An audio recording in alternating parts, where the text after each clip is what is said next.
बिस्मिल्लाहिर्रहमानिर्रहीम। व्यूअर्स अस्सलाम वालेकुम। उम्मीद है आपको मेरी वीडियो पसंद आएगी। आज मैं पहला जो लेक्चर देने जा रही हूँ वो है प्रेजेंट इंडेफिनिट टेंस, मतलब फ़िलहाल।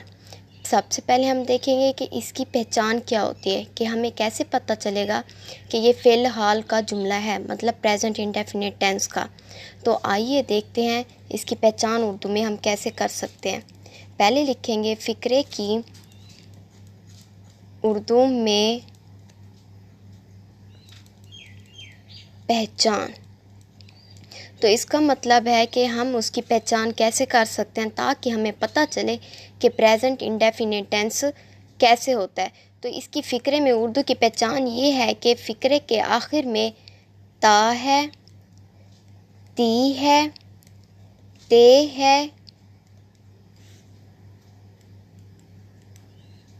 वगैरह आता है और इसके अलावा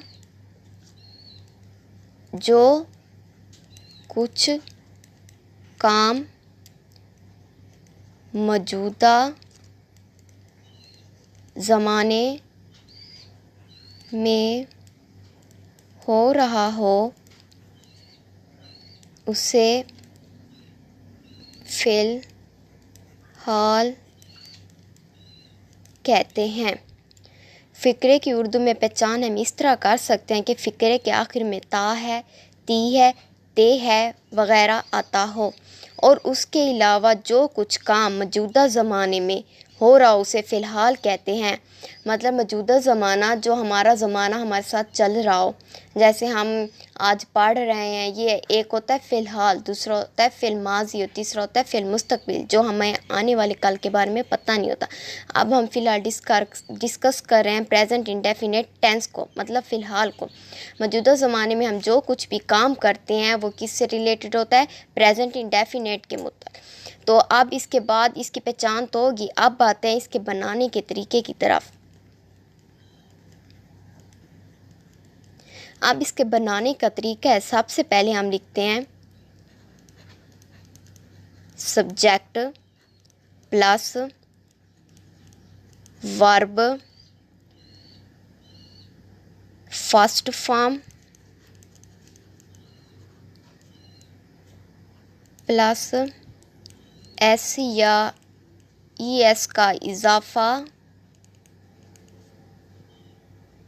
प्लस ऑब्जेक्ट। ठीक है। सब्जेक्ट मतलब फ़ाइल, और फ़ाइल कहते हैं काम करने वाले को, मतलब जो बंदा काम कर रहा हो तो उसको हम क्या कहते हैं? सब्जेक्ट कहते हैं।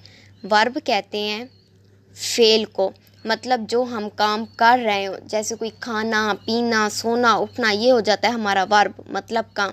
अब इसकी ये वर्ब की थर्ड फॉर्म होते हैं, फर्स्ट सेकंड थर्ड। हम जो वर्ब की फॉर्म यूज़ करते हैं वो होते हैं first form present indefinite tense में, और उसके साथ एस या ई एस का इजाफा भी होता है, और लास्ट में आता है ऑब्जेक्ट, मतलब मफ़ूल। मफ़ूल का मतलब होता है जिस पर काम किया जा रहा हो। ठीक है। जैसे अब हमने देखा है कि वो पढ़ रहा है, तो क्या वो किताब पढ़ रहा है, तो हम क्या करेंगे कि वो ही लगेगा और उसके साथ पढ़ना की इंग्लिश क्या होती है? रीड होती है, और ऑब्जेक्ट होगी हमारे पास बुक हो जाएगा। ठीक है। तो ये होता है। अब ये बनाने का तरीका है। अब हम देखते हैं ही, शी, इट और नेम, और हो जाता है हमारे पास आई, वी, दे, यू। अब हम देखेंगे, जब मैंने यहाँ कहा था एस या ई एस का इजाफा होता है, तो हम ये देखेंगे एस या ई एस किसके साथ लगता है, क्योंकि ये हर किसी के साथ नहीं लगता। ही, शी, इट, नेम के साथ हम एस या ई एस का इजाफा करते हैं, और आई, हुई, दे, यू के साथ हम इजाफा नहीं करते। इस दूसरे तो अब आते हैं हम इसकी एग्जाम्पल की तरफ।